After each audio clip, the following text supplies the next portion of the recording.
Welcome to the AEN Stories channel. I did not know you could drive and stop breathing at the same time until the night the nurse called me. I just finished rinsing pasta from a pot Noah swears is cursed because it always burns, even with too much oil, when my phone lit up with a number that wasn't saved and never should have been saved. Mr. Caffrey? The voice was steady in that trained way. This is Street. Mary's. Your wife, Rachel, was brought in a short time ago. She's stable right now, but we believe she had a cardiac event. She's asking for you. I remember the smudged superhero sticker on the side of the Keurig because my brain pinned itself to something stupid. Is she? She's stable, the nurse repeated, as if the word could do the job of a body. Room 4B. Take the north entrance. I told Noah to put on shoes and texted my parents, hospital, Street. Mary's, Rachel, and grabbed the keys with the hand that wasn't shaking. Noah's 10. You forget how small 10 looks until you make him a part of an emergency. He didn't ask a lot of questions. He put on his blue hoodie and stood by the door like a person waiting for a bus. The streets were empty in that too bright way of late evening. The car smelled like gum and the wet wool of winter. Noah kept his eyes on the windshield like he was driving with me, his hands pressing invisible brakes. Is Mom going to die? He asked somewhere between our cul-de-sac and the highway. No, I said, because I wanted to say the thing I needed to hear. They said she's stable. He nodded. Okay. He didn't believe me. I didn't either. But it gave our mouths something to do. Street. Mary's always looks like a hotel at first, warm light through glass, big lobby, an art piece that has the confidence of something expensive and confusing. The air tastes like disinfectant and decaf. The security guard at the north entrance waved us toward the elevators, and a volunteer with a badge that read Phyllis sent us to the 4th floor, medical cardiology, with a smile that made me want to apologize for bothering her life. Room 4B was half-lit. The curtain was drawn partway like a stage that couldn't decide if it was ready. I pushed the door and saw the bed first, Rachel propped up slightly, hair pulled away from her face with one of those rubber bands she keeps on the gear shift, skin a color I don't have a name for. Her eyes were open, large, floating in a face I've kissed more times than I've filled the gas tank. And then there was the man at her side, in a chair too small for this scene, holding her hand the way you hold a wire you think might still be live. He turned his head when I came in. He had a beard he'd shaved too quickly and a shirt I recognized from a store at the mall I never go into. It took 1 second for him to understand who I was and another to decide his part in this play. He said, standing up too fast. The chair skidded. He put Rachel's hand down carefully like setting a glass and looked at me like apology would look if it had legs. He didn't finish. He left the room with the air of a person trying to be polite at a burning building. Rachel didn't look at the door. She looked at me. Tom, she said, and I heard my name in her mouth the way you hear your name in a crowd. She reached a hand that trembled like a leaf and patted the bed. I'm okay. I sat down where the man had been because there was no other empty place. I took her hand and it was warm in the places that matter. The monitor behind her made the sound movies always get wrong. This one was softer, like a metronome that apologized for counting. Noah stood by the foot of the bed, 10 and not 10, jaw set like he'd been practicing in front of a mirror. He didn't wave. He said, "Hi, Mom," and she smiled at him with everything she had left.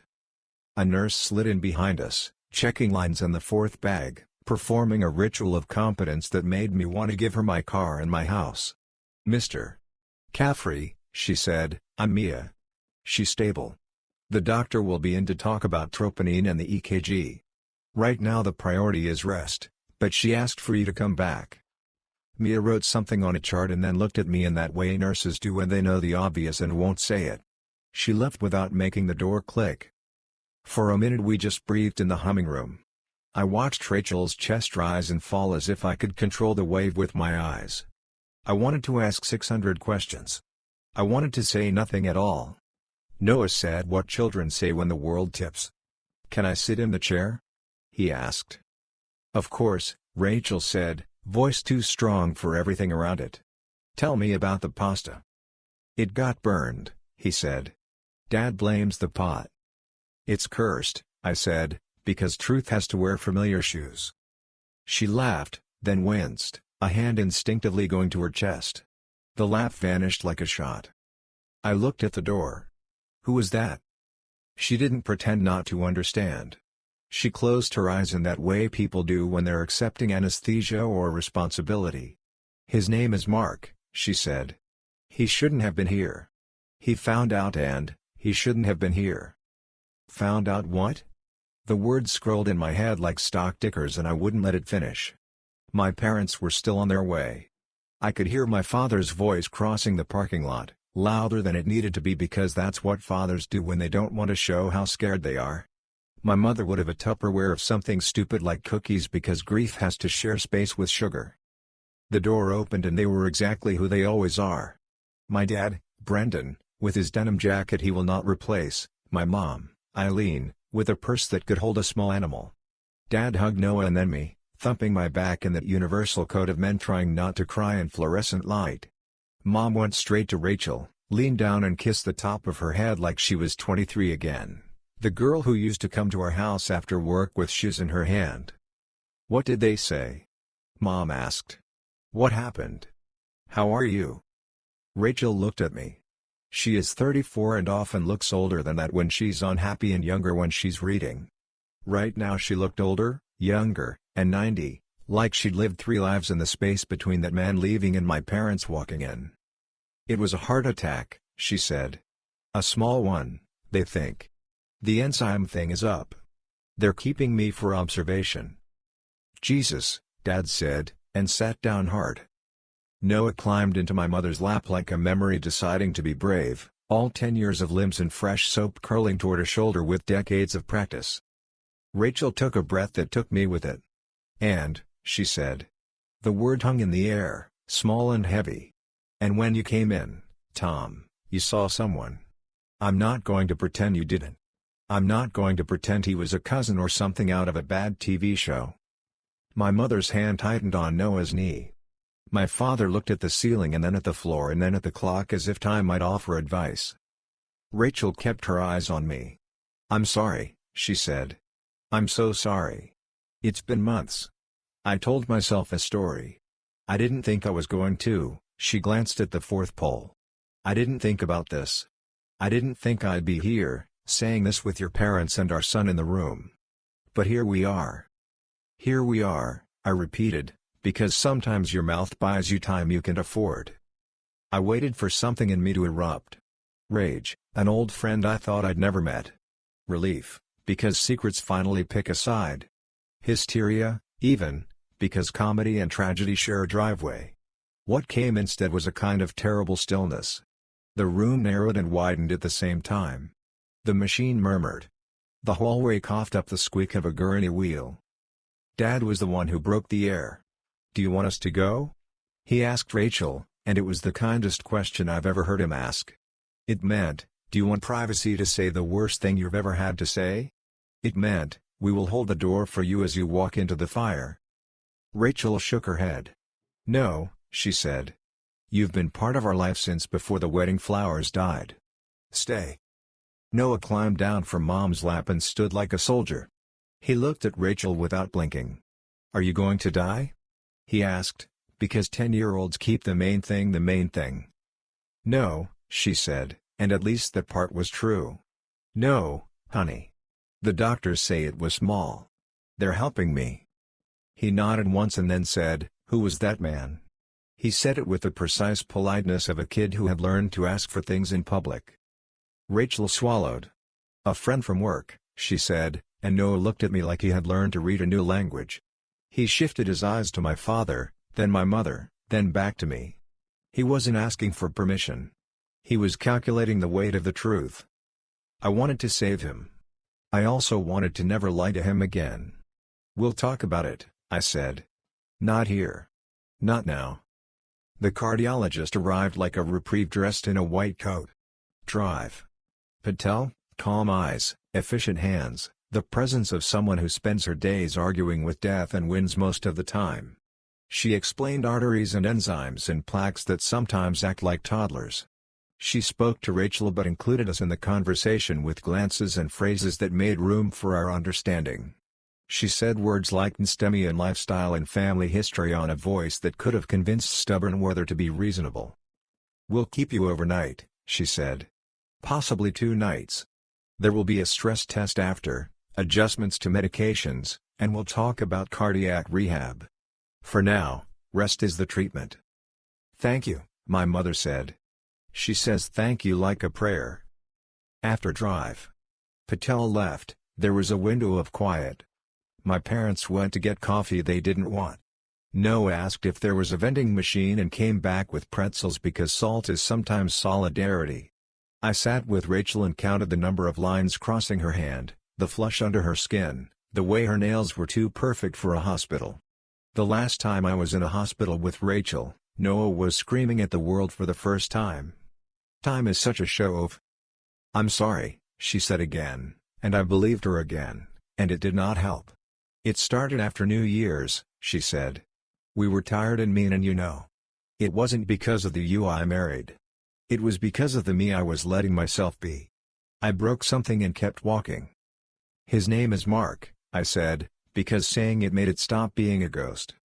"His name is Mark," she said. "He works in compliance. He is not brave." "Neither am I wanted to say, but that felt like a bid for a kind of sympathy I hadn't earned. I'm not sure when my parents came back. They have a way of appearing and disappearing like well-trained stagehands. My mother hugged Rachel as if hugs could renovate a house on fire. My father looked at me like a friend, not a son. "Do you want me to take Noah to the cafeteria?" he asked. Noah pulled his hand out of Grandpa's and said, "I want to hear it," and then sat back in the chair like a judge. 10 going on forever. So Rachel told it, in the PG-13 outline adults use when children are in the room. She did not traffic in details, but she did not pretend it was anything other than what it was. She said unhappy and lonely and I made choices. She said I ended it, which sounded like a late apology without a stamp. She said I never meant to, and stopped because intent doesn't pull metal away from bone. Noah's face did not change. He is like me that way. After, he said, "Okay," in the voice of a child who has decided not to break in front of the people he loves. Then he stood and said, "I'm going with Grandpa." He didn't ask.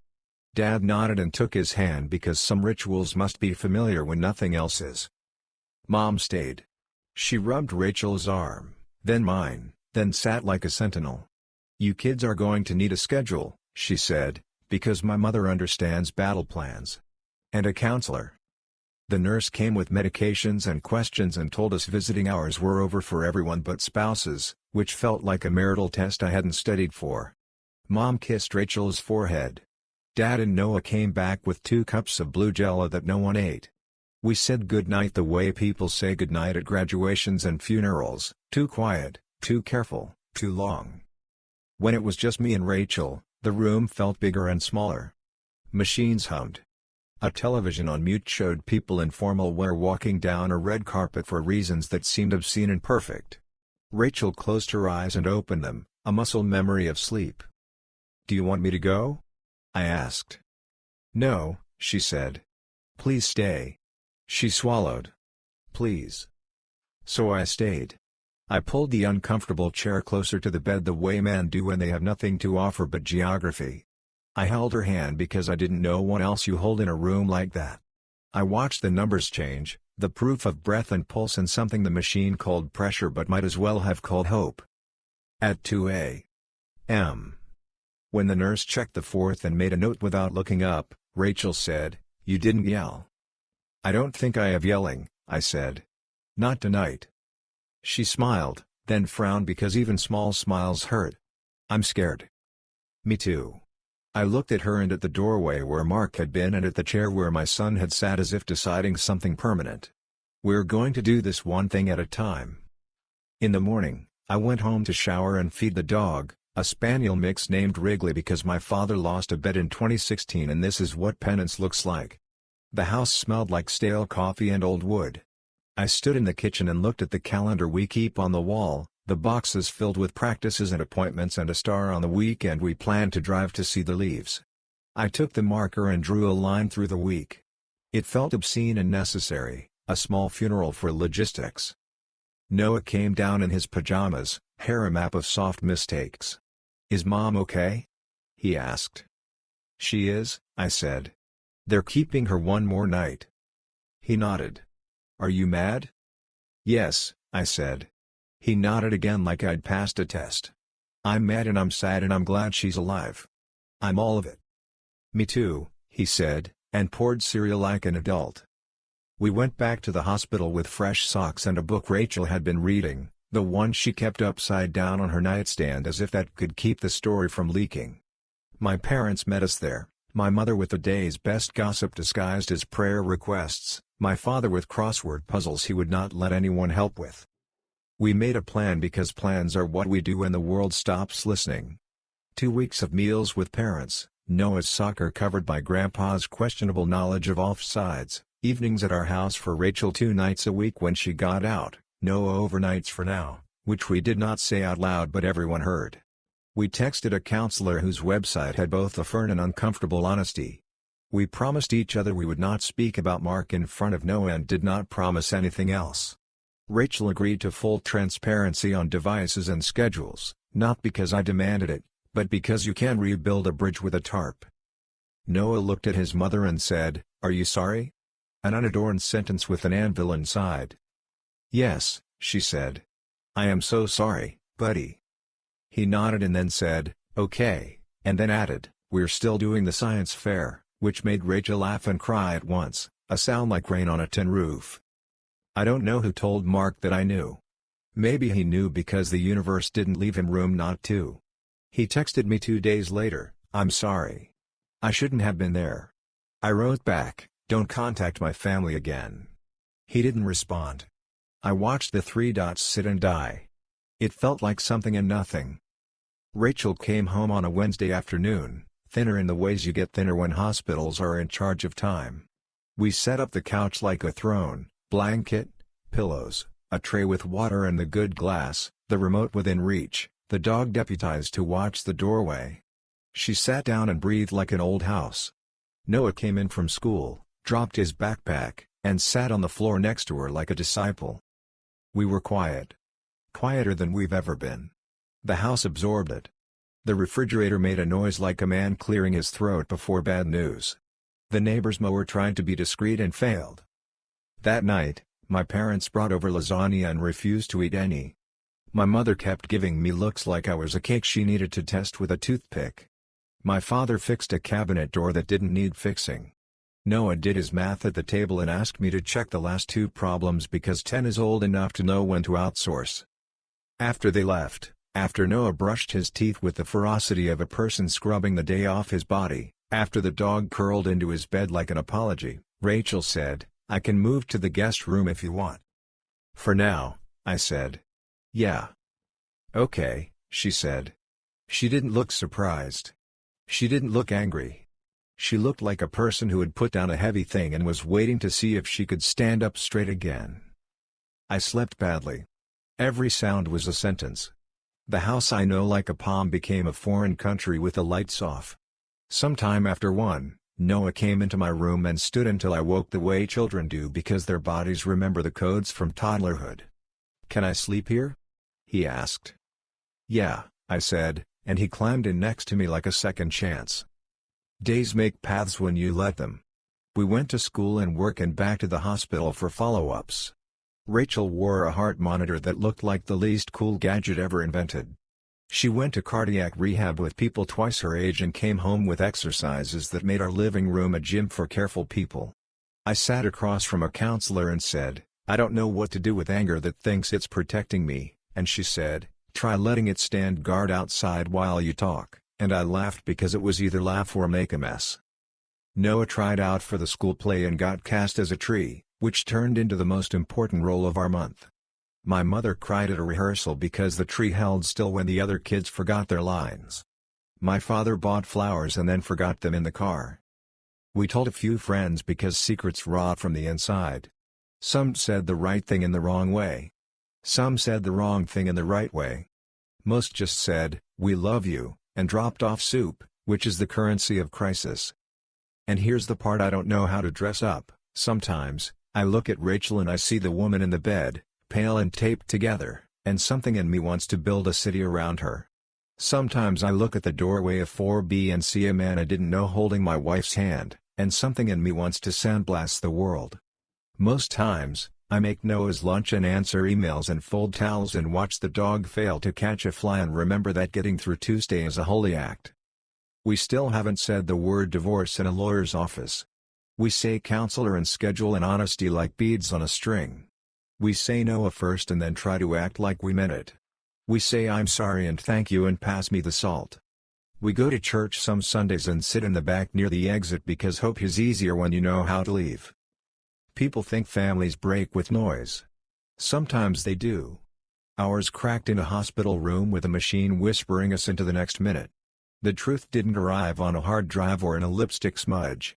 It walked into the room and sat down, and then it stood up and left in a hurry, and then it waited for us to figure out how to talk about what the waiting cost. Last night Noah asked if, when Mom's cleared for it, we can go to the state park and do the short trail, the one with the bridge that makes his stomach drop. Only if we get hot chocolate after, I said, and he said, obviously. Rachel laughed from the other room, not the kind that hurts, and for a second the house felt like a place we could live in again. I don't have a moral. I have a calendar with fewer plans and more blank spaces. I have a son who knows how to ask the hard question without being cruel. I have parents who show up with lasagna and tools and opinions and leave when you need them to. I have a wife who almost died and didn't, who broke something and is trying to hold what's left gently. I have a hospital room etched into my brain with a number I will never forget. I have a dog who thinks the front door is a magic portal because it brings everyone he loves back eventually. And I have tomorrow, which is both less and more than it used to be. We'll pack a lunch. We'll take our meds. We'll go to work and school. We'll text when we get where we're going. We'll say what we can when we can say it. We'll hold still when the lines beep and move when they tell us to. We'll keep breathing, together and apart, because that's what hearts do, even when they have every reason to quit. Thank you for listening my story. If you want more raw, real, and gripping stories like this one, subscribe to the A.E.N. Stories channel. Your support keeps these stories alive.